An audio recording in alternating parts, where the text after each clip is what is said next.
Memang lawa gila guys. Naik motor besar dekat video sebelum ni, yang ni kan, yang ni kalau nak naik motor kapcai, motor biasa-biasa boleh lah. Ni cantik lah juga. Tapi kalau nak motor besar, saya rasa yang ni pun okey.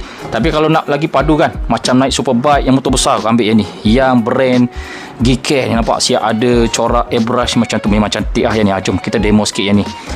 Ni smart weh. Ni memang cantik tau. Yang ni kalau korang nak buat naik ride motor besar-besar, motor berkuasa tinggi, superbike, memang cantik. Tapi harga dia still murah guys. Design yang macam ala-ala ada airbrush macam tu, macam design mahal, dan dia brand daripada Geekcare. Siap ada aerodynamic spoiler lagi dekat belakang ni, memang cantik. Kalau korang boleh tengok kan, dia punya span memang selesa, sedap pakai, lembut, dan ada rongga-rongga angin juga dekat situ.